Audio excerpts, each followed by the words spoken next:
Hello friends, कैसे हैं आप सब। स्वागत है आपका यूपीएससी एट होम प्रविशा के यूट्यूब प्लेटफॉर्म पे। हम जो यूपीएससी एंड यूपीपीसीएस की मेंस आंसर राइटिंग कर रहे हैं, जिसमें हमने जो टारगेट रखा है डेली 5 क्वेश्चन की आंसर राइटिंग करने का, उसी सीरीज़ में हमारा ये क्वेश्चन है जीएस पेपर 5 से। हमारी जो ये मेंस की सीरीज़ चल रही है वो यूपीएससी एंड यूपीपीसीएस के पीवाईक्यू पे बेस्ड है, जो कि करंट के साथ अपडेट करते हुए आप लोगों को कराई जा रही है। आप लोग चाहें तो इस सीरीज़ के माध्यम से अपनी मेंस की तैयारी को और बेहतर कर सकते हैं। तो क्वेश्चन हम देखेंगे, उत्तर प्रदेश में ई गवर्नेंस की भूमिका तथा महत्व को उजागर कीजिए। क्वेश्चन क्या पूछा गया है, उत्तर प्रदेश में ई गवर्नेंस की क्या भूमिका है और इसका क्या इंपॉर्टेंस है, उसके बारे में हमें देखना है। सबसे पहले हम इसका इंट्रो देंगे। इंट्रो में हमने क्या लिखा है कि सूचना एवं संचार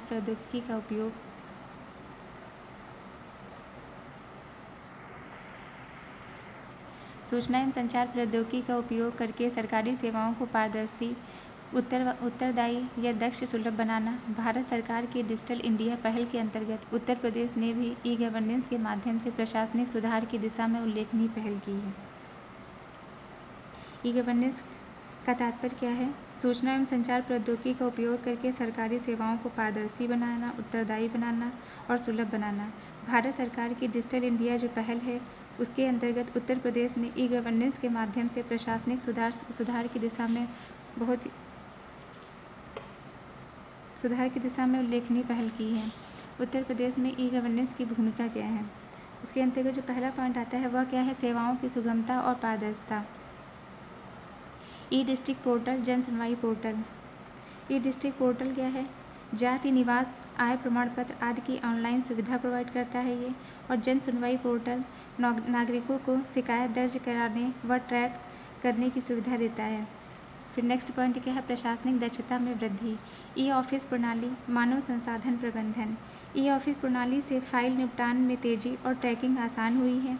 मानव संसाधन प्रबंधन प्रणाली से कर्मियों या डिजिटल रिकॉर्ड संभाला है।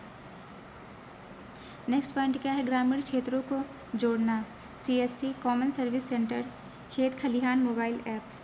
सीएससी कॉमन सर्विस सेंटर के जरिए गाँवों में डिजिटल सेवाएं सुलभ कराई गई हैं।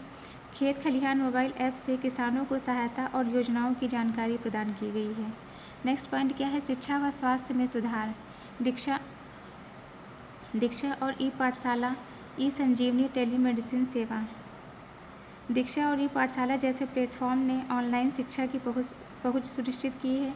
ई संजीवनी टेलीमेडिसिन सेवा से दूरस्थ क्षेत्रों में स्वास्थ्य परामर्श की सहायता उपलब्ध हुई है। फिर क्या है? डिजिटलीकरण के माध्यम से भ्रष्टाचार में कमी। ऑनलाइन भुगतान प्रणाली, ई चालान या ई स्टैंपिंग से रिश्वत या बिचौलियों की भूमिका घटी है। भूमि रजिस्ट्रेशन व डिजिटलीकरण से पारदर्शिता बढ़ी है। फिर सरकार की, ये हमने देखा उत्तर प्रदेश में ई गवर्नेंस की क्या इंपॉर्टेंस है, उसको हमने देखा है। नेक्स्ट क्या है? सरकार की पहलें। कौन सी योजना है? जन सुनवाई पोर्टल। इसका उद्देश्य क्या है? शिकायत निवारण में पारदर्शिता लाना। नेक्स्ट है यूपीसीओपी मोबाइल ऐप, पुलिस सेवाओं की डिजिटल पहुंच सुनिश्चित करना। भूलेख के माध्यम से भूमि रिकॉर्ड की ऑनलाइन जानकारी उपलब्ध कराना। निवेश मित्र पोर्टल निवेशकों के लिए सिंगल विंडो प्रणाली उपलब्ध कराती है। और EHRMS, इसके अंतर्गत कर्मचारियों की डिजिटल मॉनिटरिंग की जाएगी। फिर हम देखेंगे कि ई गवर्नेंस का क्या महत्व है। ई गवर्नेंस के कारण भ्रष्टाचार में कमी देखने को मिलती है। सेवाओं की त्वरित डिलीवरी उपलब्ध होती है। ग्रामीण क्षेत्रों तक पहुंच सुनिश्चित होती है, जिससे डिजिटल डिवाइड की समस्याओं में जो है कमी देखने को मिलती है। निवेश व प्रशासन में पारदर्शिता आती है। नागरिकों की भागीदारी में वृद्धि होती है। इसकी समझ कौन कौन सी चुनौतियाँ व्याप्त हैं? पहला क्या है? डिजिटल डिवाइड, मतलब ग्रामीण और शहर में अंतर देखने को मिल रहा है। इसमें कम डिजिटल साक्षरता, इंटरनेट कनेक्टिविटी और साइबर सुरक्षा संबंधी समस्याएं उत्पन्न होती हैं।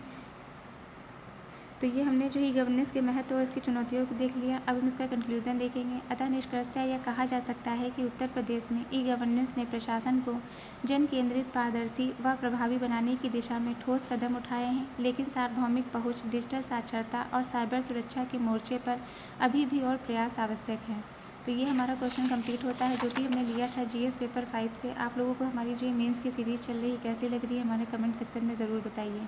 तो ऐसे ही पढ़ते रहिए, लाइफ में आगे बढ़ते रहिए। यूपीएससी एट होम प्रविशा के साथ मेंस आंसर राइटिंग करते रहिए। Thank you.